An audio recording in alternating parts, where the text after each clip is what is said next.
Salaamu calaykum. Halkani waa kanalka Baraarug. Aniguna waxaan ahay Cabdi Yuusuf.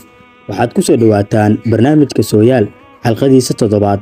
Barnaamijkan waan aalaba ku soo gudbino taariikhda saxaabada. Waxaan maanta ku soo qaadan doonaa saxaabiga jaliilka ah ee Jacfar bin Abi Talib. Reer Bani Cabdi Manaaf waxaa ka mid ahaa 5 nin oo si aad ah ugu ekaa muuqaalka Rasuulka sallallahu alayhi wasallam. Shantaasi waxay kala ahaayeen Abu Sufyaan bin Harith bin Abdul Muttalib oo ay nabiga nabadgeliyay xariis korkiisa ahaatee ilma adeero ahaayeen. Qutham bin Abbas oo isaguna ay nabiga nabadgeliyay xariis korkiisa ahaatee ilma adeero ahaayeen. Asaa'ib bin Ubayd bin Abdul Yaziid oo ahaa Imaam Shaafici awowgii. Xasan bin Ali oo ay dhashay gabadhii nabiga nabadgeliyay xariis korkiisa ahaatee ee Faaduma. Iyo Jacfar bin Abi Talib oo ay walaalo ahaayeen Ali bin Abi Talib. Jacfar bin Abi Talib iyo xaaskiisii qiimaha badnayd ee Asmaa bint Umays inay soo islaamaan waxa sababteeda lahaa Abu Bakr as-Sadiq Allah ka raali noqdee. Waxayna ku beegneed ka hor inta uusan rasuulka gelin daartii Arqam bin Arqam ee uu dadka diinta ku bari jiray. Jacfar iyo xaaskiisa inay islaameen darteed waxa soo wajahday dhibaatooyin badan oo kaga imaanayay dhanka gaaladii Quraysh, balse way u dhabar adeegeen oo waxay yaqiinsanaayeen in wadada jannada loo maro lagu goglay laguna hareereeyay waxyaabo ay naftooda dhibayso. sida darteed Jacfar bin Abi Talib waxa uu Rasuulka sallallahu alayhi wasallam kaga fasax qaatay isaga, xaaskiisa iyo qaar ka mid ah saxaabada inay u qaxaan dhulkii Xabasha oo maanta loo yaqaan Geeska Afrika.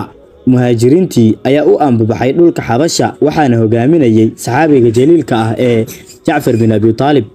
Markii ay soo galeen dhulkan waxay durbadiiba magangalyo weydiisteen boqorkii cadaaladda iyo wanaagga badnaa ee xukumayay halkan laguna magacaabi jiray Najaashi. intii ay joogeen magaaladan waxay ku dareemeen nabadgelyo, balse gaaladii Quraysh markii ay maqleen arrinkooda waxay u dhabagaleen sidii ay ugu soo celin lahaayeen. waxayna kulan dheer la qaateen boqor Najaashi iyaga oo xitaa ku tilmaamay inay yihiin dad madaxa looga jiro. dood dheer kadib boqor Najaashi ayaa eegay Jacfar iyo asxaabtii la socotay. waxa uuna ku yiri, maxay tahay diinta aad nagu soo kordhiseen ee aad uga soo cararteen dadkiina? Jacfar ayaa boqorkii ku dul akhriyay aayado ka mid ah bilowga suuratul Maryama. intaa kadib boqor Najaashi ayaa ilmada cashan kari waayay, kadibna waxa uu eegay ergadii Quraysh isaga oo faray in loo celiyo hadiyadahooda.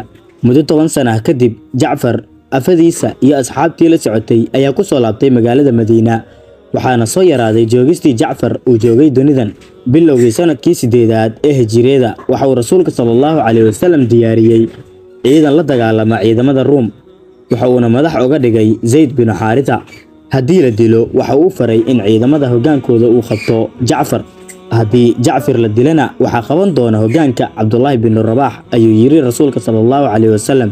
haddii ay dhacdo in intoodaba la dilo, adinka ayaa iska dhex dooranaya hogaamiye, ayuu u sii raaciyay nabiga nabadgelyo xariiska dushiisa ha ahaatee. wacdaro weyn ayuu ka dhigay Jacfar dagaalkii, isaga oo midkii ka soo horbaxaba qoorta ugu dheereynayay seeftiisa ayaa waxa gacanta midig ka soo gaaray dhaawac aad u daran, misana waaba isagii oo gacanta bidix ku qaaday calankii ilaa uu ugu dambeyn halkaasi ku shahiiday oo uu ku nafwaayay. waxaan Allah uga baryaynaa inuu Jacfar ka raali noqdo oo uu naxariisto, inaguna uu nagu hago wadada toosan, wadadaas oo aan ahayn tii ay qaadeen kuwii loo carooday iyo kuwii lumayba.